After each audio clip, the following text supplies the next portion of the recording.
नमस्कार दोस्तों, आप सभी का स्वागत है आपके अपने YouTube channel study to selection 24/7 पर। दोस्तों, मैं उम्मीद करता हूं कि आप सभी लोग स्वस्थ होंगे, बेहद ही अच्छे होंगे। आज हम बहुत ही इंपॉर्टेंट सब्जेक्ट के बारे में बात करने वाले हैं। आज हम बात करेंगे इंडियन इकोनॉमी आप कहाँ से पढ़ें, उसके सोर्सेज क्या क्या होने चाहिए, आप उस सब्जेक्ट का आप करंट अफेयर कहाँ से पढ़ें, बुक लिस्ट क्या होनी चाहिए, ऐसे तमाम सारी चीज़ें आज इस वीडियो में हम जानने की कोशिश करेंगे। तो दोस्तों, मैं वीडियो स्टार्ट करूँ उससे पहले मैं आप सभी को बताता चलूँ कि जैसा कि आप सभी को मालूम है कि यूपीएससी वर्ल्ड का सबसे ज़्यादा टफेस्ट एग्ज़ाम है, सबसे ज़्यादा हार्ड एग्ज़ाम है। और हर यूपीएससी एस्पिरेंट का सपना होता है कि वो अपना नाम यूपीएससी के रिजल्ट में देखे। जैसे आपके सामने ये सभी टॉपर्स हैं, सबका एक सपना होता है कि एक ना एक बार वो भी ऐसे टॉपरों की तरह उनका भी नाम आए और उनका भी फ़ोटो न्यूज़पेपर में आए। तो दोस्तों देखिए, इतने बड़े एग्जाम को क्वालिफाई करने के लिए एक सही तरीके का प्लान, एक गाइडेंस होने की बहुत ज़्यादा ज़रूरत है। दोस्तों, इस चैनल पे मेरी कोशिश ज़्यादा से ज़्यादा ये रहेगा कि आप सभी को यूपीएससी से रिलेटेड ज़्यादा से ज़्यादा मैं आप सभी को गाइडेंस दे सकूं, गाइड कर सकूं। तो चलिए शुरू करते हैं आज का ये वीडियो। तो सबसे पहले हम बात करने वाले हैं इकॉनमी के लिए कौन कौन सा रिसोर्स है, ठीक है। तो सबसे पहले हम आएंगे पॉइंट नंबर 1 में। इसमें बात किया जा रहा है रमेश सिंह, तो ठीक है। और पॉइंट नंबर 2 में है नितिन सिंघानिया और पॉइंट नंबर 3 में है मृणाल पटेल सर का नोट।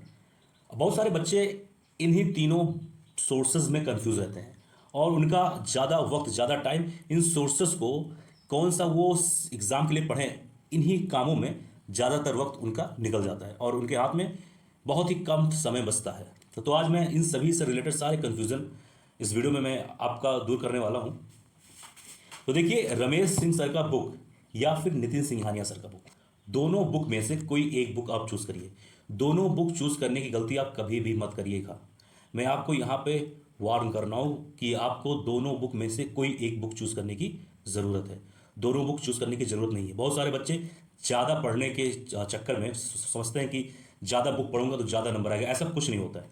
यूपीएससी की खास बात ये होती है कि आपको एक क्वेश्चन कई बार पढ़ना है, 5 टाइम्स, 6 टाइम्स, 8 टाइम, कई बार।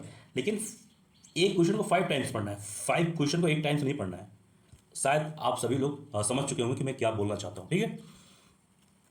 अब खास बात क्या है कि रमेश सिंह सर का जो बुक है वो इकोनॉमिक के लिए तो बेस्ट है, लेकिन नितिन सिंघानिया सर का जो बुक है ये भी इकोनॉमी के लिए बेस्ट है। लेकिन नितिन सिंघानिया सर का बुक थोड़ा सा, अगर देखा जाए तो रमेश सिंह सर के बुक से थोड़ा सा सुपीरियर हो जाता है कहीं ना कहीं। इसके पीछे का एक छोटा सा रीज़न, कारण है, क्योंकि नितिन सिंघानिया सर के बुक में हर एक चैप्टर, हर एक पेज और हर एक टॉपिक पर एक अलग फोटोज, एक फ्लो चार्ट, एक बढ़िया तरीके से, किसी ना किसी तरीके से उसको समझाने की कोशिश किया जा रहा है कि अगर जिस बच्चे का इकोनॉमिक में ज़्यादा इंटरेस्ट ना भी हो उसको भी इंटरेस्ट आने लगेगा। इस तरीके से नितिन सिंघानिया सर के बुक में चीज़ों को समझाया गया है। तो ये एक खास बात है जो नितिन सिंघानिया सर की बुक को और सभी बुक से और सभी नोट से थोड़ा खास बना देता है। और नितिन सिंघानिया सर के बुक का जो लैंग्वेज है बहुत ही सिंपल, बहुत ही अच्छा है। वैसे रमेश सिंह सर का भी लैंग्वेज बढ़िया है, लेकिन अगर दोनों में कंपेयर किया जाए तो कहीं ना कहीं थोड़ा बहुत कुछ हद तक नितिन सिंघानिया सर की बुक रमेश सिंह सर की बुक से अच्छी ही है, ये आप मान के चलिए। तो आप कोई भी दोनों बुक में से कोई एक बुक चूज कर सकते हैं, चाहे जो। बस ये है कि नितिन सिंघानिया सर की बुक उनके लिए ज़्यादा सही रहेगी जिनको इकोनॉमिक्स पढ़ने में थोड़ी दिक्कत होती है, ज़्यादा इंटरेस्ट नहीं है, और अगर वो चाहते हैं कि इंटरेस्ट उनका बना रहे, तो कहीं ना कहीं नितिन सिंघानिया सर की बुक को आपको लेना चाहिए। अब आइए बात करेंगे पॉइंट नंबर 3 जो है आपका मृणाल पटेल सर। अब देखिए क्या करते हैं बहुत सारे बच्चे कि इस समय मार्केट में बहुत सारे यूपीएससी टॉपर्स के थ्रू वो ये सुनते हैं कि आप मृणाल सर का नोट पढ़िए। देखिए, मैं आपको यहाँ साफ बात बताना चाह रहा हूँ, कोई ज़रूरी नहीं है, कोई ज़रूरी नहीं है कि आप मृणाल सर का नोट पढ़ें तभी आपका एग्ज़ाम होगा। इस बार 2023 में यूपीएससी का प्रीलिम्स में से मुझे जो याद है, जो मैंने पूरा रिसर्च किया है, एक क्वेश्चन को छोड़ दिया जाए या फिर वो भी नहीं है, जहाँ तक मुझे इनडायरेक्टली मैं बात कर रहा हूँ, एक क्वेश्चन, मैं डायरेक्टली की भी बात नहीं कर रहा हूँ, एक क्वेश्चन सिर्फ मृणाल सर के नोट से आया है, बाकी नहीं आया है। तो मैं ये नहीं कर रहा हूँ कि मृणाल सर का नोट सही नहीं है। देखिए, किसी पर भी आप आंख बंद कर विश्वास मत करिए कि मार्केट में सभी लोग बोल रहे हैं कि यही मृणाल सर का नोट बेस्ट है, बेस्ट है, तो आप आंखें बंद करिए और उसी को आप स्टार्ट कर दीजिए पढ़ना, क्योंकि वक्त आपका जाता है, समय आपका जाता है, ठीक है। तो आपको ये ध्यान रखना चाहिए कि आपको क्या पढ़ना चाहिए और क्या नहीं। तो मैं आपको ये बताता चलूँ कि अगर आपने इन दोनों बुक में से किसी एक बुक को अगर आपने चूज़ किया है तो मुरनाज सर का नोट्स पढ़ने की ज़रूरत नहीं है। नहीं है तो मतलब नहीं है। अगर आपके पास बहुत वक्त है और आप चाहते हैं कि मेरा एग्ज़ाम 6-7 साल में हो तो भैया आप आराम से पढ़िए, आपको किसी भी चीज़ की रोक नहीं है। अगर आप चाहते हैं कि 2 साल, 1 साल में आपका सिलेक्शन हो जाए, 3 साल में आपका सिलेक्शन हो जाए, तो कम से कम सोर्स आप रखिए और ज़्यादा से ज़्यादा आप नंबर लाने की कोशिश करिए। पॉइंट नंबर 4 में एनसीईआरटी क्लास 11 एंड 12। अब देखिए क्लास 11 की जो एनसीईआरटी, ये भाई कह सकते हैं कि ये इंडियन इकोनॉमी के लिए बहुत ही रामबाण का काम करता है। वो इसलिए क्योंकि क्लास 11 का जो एनसीईआरटी है इसमें पोस्ट इंडिपेंडेंस, जब देश आज़ाद हुआ, एक मिनट, ओके, जब हमारा इंडिया आज़ाद हुआ, जब पोस्ट आज़ाद हुआ, जब हमारा इंडिया आज़ाद हुआ, उस समय के बाद से और उस समय के पहले से, मतलब बिफोर इंडिपेंडेंस और आफ्टर इंडिपेंडेंस, ठीक है, हमारी इंडियन इकोनॉमी कैसी थी उस समय, हमारा पर कैपिटा कैसा था, हमारा हंगर इंडेक्स कैसा था, ऐसे तमाम चीज़ों से रिलेटेड बहुत ही शानदार इस बुक में दिया हुआ है। अगर आपने इस बुक को, क्लास 11 की बुक को अगर आपने एक बार अच्छे से पढ़ लिया तो आपका क्या होगा कि आपने जब मेंस का आंसर राइटिंग आप करेंगे GS 3 में इंडियन इकोनॉमिक के लिए, उस समय आपका जो आंसर राइटिंग होगा वो एक नेक्स्ट लेवल पे होगा, बहुत ही शानदार आंसर राइटिंग होगा। अब आइए बात करेंगे, पॉइंट नंबर 2 है इसी पॉइंट नंबर 4 में कि क्लास 12 का बुक भी क्या पढ़ना जरूरी है, वो भी मैक्रो इकोनॉमी। देखिए क्लास 12 में 2 बुक है, एक है माइक्रो, तो micro is not important for UPSC, important क्या, बहुत छोटा सा, इसको पढ़ने की ज़रूरत नहीं है। दूसरा है मैक्रो, तो देखिए मैक्रो भी बहुत सारे आप टीचरों के थ्रू, आप बहुत सारे यूपीएससी टॉपर्स के थ्रू ये सुनते हो कि मैक्रो बुक पढ़िए।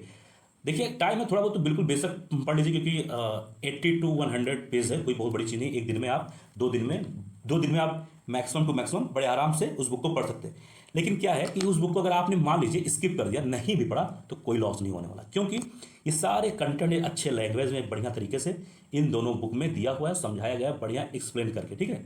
तो अगर आप उस बुक को पढ़ते हैं क्लास 12 की मैक्रो इकोनॉमिक अगर आप पढ़ते हैं तो अच्छी बात है, कोई दिक्कत नहीं। तब तो आपका और थोड़ा क्या क्या कहते हैं कि कॉन्सेप्ट थोड़ा बहुत और क्लियर हो जाएगा। लेकिन अगर आप नहीं पढ़ पाए तो आपको किसी भी बात के लिए घबराने की ज़रूरत नहीं है, किसी भी चीज़ के लिए आपको पैनिक होने की ज़रूरत नहीं, क्योंकि सारे टॉपिक आपको इन दोनों बुक में आगे चलकर मिल जाएगा, और वो भी बहुत ही शानदार और एक्सप्लेनेशन किया हुआ, ठीक है। अब आइए बात करेंगे अदर सोर्सेस। अब ये वो तो हो गया आपका बुक और नोट्स क्या कहाँ से पढ़ें। अब कई चीज़ें और हैं जो इंडियन इकोनॉमी के लिए बहुत ही इंपॉर्टेंट है। सबसे पहला है आपका करंट अफेयर। देखिए अगर आप इकोनॉमिक्स की तैयारी करें और अगर आप करंट अफेयर ना पढ़ें तो समझ लीजिए कि आपका इकोनॉमिक की तैयारी एकदम अधूरा है, क्योंकि इंडियन इकोनॉमी में 60%, 60% आपका करंट अफेयर का ही वैल्यू होता है, ठीक है। तो सबसे पहले क्या करना है आपको, करंट अफेयर के लिए आपको विजन IAS का मंथली मैगजीन आप फॉलो करिए, बहुत ही बेस्ट होता है। या फिर किसी और कोचिंग अगर आप फॉलो करना है काफ़ी महीनों से तो कोई दिक्कत नहीं, उससे भी फॉलो कर सकते हैं। लेकिन अगर आपको फॉलो करना है, अगर आप सोच रहे हैं, तो विजन IAS बेस्ट है। दूसरा है, जैसे कि सभी यूपीएससी एस्पिरेंट को पता होता है, the Hindu is best newspaper for UPSC. और योजना मैगजीन, देखिए योजना क्या होता है ना, एक मैगजीन होती है, ज़्यादातर बच्चों को इसके बारे में मालूम ही होगा। तो क्या होता है, हर मंथली, एवरी मंथ में हर एक टॉपिक पे एक मंथली मैगजीन आती है। तो आपको चूज़ करना है कि कौन सी मैगजीन आपके इंडियन इकोनॉमिक में है, ठीक है। जैसे कि कोई भी मैगजीन, मान लीजिए कोई मैगजीन किसी मंथ पे आया इंटरनेशनल रिलेशन के बारे में, तो इंटरनेशनल रिलेशन जो है आपका GS 3 मतलब इंडियन इकोनॉमी से संबंधित नहीं है ना, वो GS 2 से संबंधित है, तो आपको वो नहीं पढ़ना। जो आपका इंडियन इकोनॉमी से संबंधित है उस मैगजीन को आप पढ़ सकते हैं। तो मान के चलिए अगर आप 15 मंथ का अगर मैगजीन लेते हैं तो कहीं ना कहीं 2 से 3 मैगजीन आपका इंडियन इकोनॉमी से कहीं ना कहीं डायरेक्टली इनडायरेक्टली आ जाएगा। और एक इस योजना मैगजीन में मैक्सिमम 50 to 60 पेज होते हैं, तो आप 2-3 दिन में बड़े आराम से उसको आप पढ़ सकते हैं। उससे क्या होगा कि आपका मेंस में आंसर राइटिंग बहुत ही ज़्यादा अच्छा हो जाएगा। और मैं ये आपको बताता चलूँ कि ये मेंस प्लस प्रीलिम्स के लिए भी है। आप इस चीज़ को प्रीलिम्स के लिए भी आपको फॉलो करना है, ऐसा नहीं कि सिर्फ मेंस के लिए मैं बता रहा हूँ, ठीक है। अब इसमें है आपका, एक मिनट, अब इसी में आपका है दूसरा topic, budget and economic survey. आप जैसा कि आप सभी को पता है कि भाई अगर आप इकोनॉमी की तैयारी कर रहे हैं, अगर इंडियन इकोनॉमी आप पढ़ रहे हैं, तो आपको भाई बजट और सर्वे तो ध्यान देना ही पड़ेगा। और बजट और सर्वे का कहीं ना कहीं यूपीएससी प्रीलिम्स और मेंस में क्वेश्चन आते ही आते हैं, आप सभी को मालूम है। और अगर आप बजट और इकोनॉमी सर्वे का कुछ डाटा, ठीक है, इसका कुछ डाटा अगर आप अपने मेंस के आंसर राइटिंग में अगर आप मेंशन कर देते हैं, जैसे जब आपने मेंस का आंसर राइटिंग लिखा और उसमें अगर आपने कुछ बजट इकोनॉमिक्स सर्वे डाटा को अगर आपने मेंशन कर दिया, तो आपका आंसर राइटिंग जो आपका कॉपी होता है, आंसर सीट होता है, वो बहुत ही शानदार हो जाएगा। तो भाई बजट और इकोनॉमिक सर्वे से आप भाग नहीं सकते, इसको तो आपको पढ़ना पड़ेगा। बहुत ही सिंपल होता है, मुश्किल से 3-4 घंटे में आप अच्छे तरीके से आप पढ़ सकते हो, वो भी साल में एक ही बार तो आता है भाई। अब आइए बात करेंगे पॉइंट नंबर। अब जैसे कि हम बात करेंगे पॉइंट नंबर 3 में, इसमें कहा गया कि एग्रीकल्चर डेवलपमेंट वाटर स्कीम्स, और इसमें कुछ इंपॉर्टेंट स्कीम्स हैं जैसे कि एमएसएमई सेक्टर, लेबर सेक्टर, या फिर और अदर इंपॉर्टेंट सेक्टर। अब देखिए, आप सोच रहे हो कि इंडियन इकोनॉमी में ये एग्रीकल्चर कहाँ से आ गया। देखिए, एग्रीकल्चर और डेवलपमेंट्स, वाटर स्कीम्स, वुमेन से रिलेटेड, चाइल्ड से रिलेटेड, हंगर इंडेक्स, ऐसे जो सब्जेक्ट्स होते हैं वो इंडियन इकोनॉमिक के अंदर ही आ जाते हैं, ठीक है। तो आपको इन सब के लिए कहीं अलग सब्जेक्ट नहीं होता है, तो इन सब के लिए आपको ज़्यादा दौड़ भाग की जरूरत नहीं, क्योंकि ये सब सारी चीज़ें करंट से ही रिलेटेड होते हैं, तो आपको बहुत मेहनत करने की जरूरत नहीं है। अगर आप किसी भी मंथली मैगजीन का अगर आप करंट अफेयर फॉलो करेंगे तो उसी के अंदर सारा कुछ आ जाएगा। तो मैं यहाँ पर इसलिए बता रहा हूँ कि इन सब सेक्टर पर भी आपको ध्यान देना है। अब आइए पॉइंट नंबर 4 में बात करेंगे कि प्रीवियस ईयर पेपर। अब देखिए, चाहे आप मेंस में आंसर राइटिंग करो या फिर आप यूपीएससी प्रीलिम्स दो, ठीक है, तो आप इन दोनों में आपको प्रीवियस ईयर पेपर देखना जरूरी है, कि इससे ये पता चलता है कि पिछला पेपर पूछा जाने का कॉन्सेप्ट क्या है, कौन से टॉपिक से सबसे ज़्यादा क्वेश्चन पूछे जाते हैं, ठीक है, क्वेश्चन पूछा जाने का पैटर्न क्या है, ऐसे तमाम चीज़ें आपको प्रीवियस ईयर पेपर से कॉन्सेप्ट आपका अच्छे से क्लियर हो जाता है, ठीक है।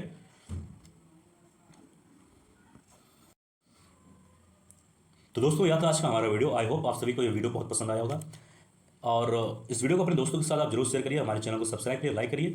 और मैं वीडियो को एंड करूँ इससे पहले मैं ये आपको साफ साफ बता दूं कि ये वीडियो जो था ये यूपीएससी मेंस के साथ साथ, 1 मिनट, यूपीएससी मेंस के साथ साथ यूपीएससी प्रीलिम्स वालों के लिए भी है, ठीक है।